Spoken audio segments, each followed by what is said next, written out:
Would you look at the hat? You're finally awake. I was beginning to think my man had hit you on the head too hard. No need to get jumpy. So far, you're perfectly safe. But that can change very quickly. Got it? Good. See, you might recognize my face from the council meeting a few moons ago, but even if you don't, it doesn't really matter. As much as I would consider myself to be memorable, not everyone has taste. And either way, it's not important because right now, you, my love, are leverage. That's right. Looks like you're finally beginning to grasp the situation. You can thank your father for it, really. That treacherous bastard thought he could get around his end of the deal, so now this is his final warning. You may call it petty revenge, but I simply call it returning the favor. That doesn't mean I'm obligated to keep you alive, though. Your death would serve as a nice little reminder as to who he's messing with. My generosity is the only reason you're still breathing. So if I were you, I'd behave. Good hostages live longer, love. Take it to heart. And again, nobody said you wouldn't get hurt. I may be good looking, but don't be fooled, love. I'm the devil in disguise. I've hurt people for far less. I wouldn't stop a pretty face like yours. In the end, they all bleed the same, love. You'd be lucky to survive your stay here. Many before you didn't. See, my father isn't really a good man, so he has no shortage of enemies. And neither do I. Can you believe how many traitors I have to deal with? How many people think betraying me is acceptable? Under different circumstances, we'd pay them a visit personally and refrain from pulling others into it. But this time, it was a bit different. You see, your father declared war on us, and taking him would have been so much more difficult than taking you. He also has enough men to replace him and go through with his plan instead. So, next best solution, take something he can't just replace and go on without. His favorite child and heir to the throne. Oh, it's obvious you're his favorite. You're intelligent, brave, and quite the looker, frankly.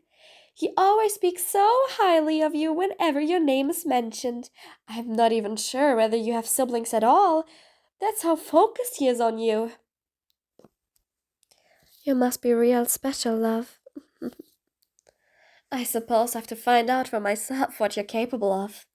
Wouldn't it just be such a shame if this were the end of your story? The two of us could still have a lot of fun if you play your cards right. Meaning, you don't act up and behave. As a royal descendant, I'm safe to assume you know how to do that. It's upsetting how many peasants don't.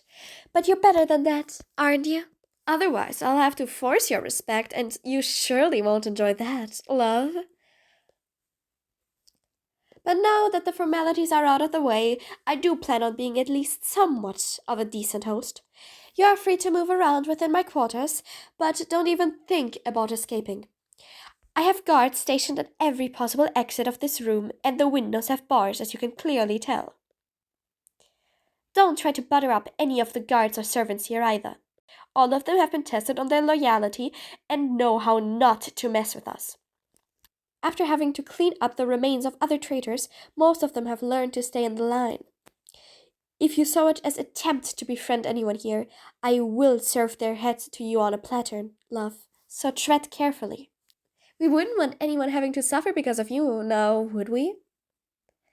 Well then, love, make yourself at home. If you're nice and quiet, maybe we'll even serve you lunch later. You must be starving after all this trouble. I may be a vile creature, but even I do not condone that kind of savagery. Torture is one thing, but such irrelevant brutality is simply boring. Pain is like a sword, love.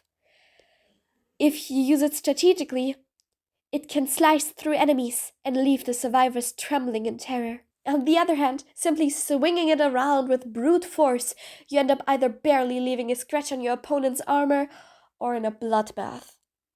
both of which entirely fail the purpose of such finely crafted weapon.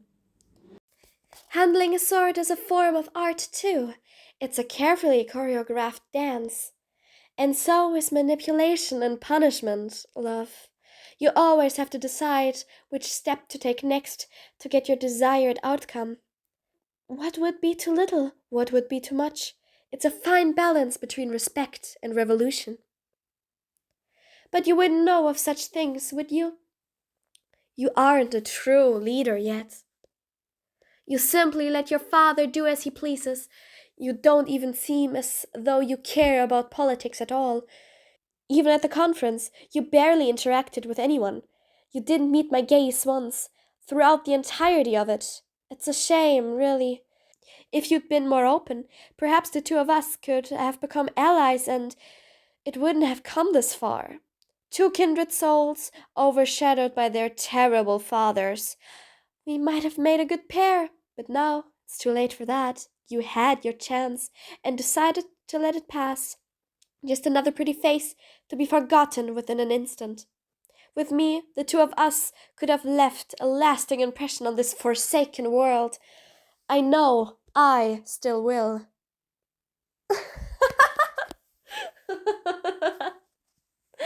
How cute! Did you believe that? You should have seen the look on your face. How pathetic do you think I would want to share it with you? Go cry about it. Your life will be a waste of time and space, just as your father's. To me, you will merely be an inconvenience, the both of you.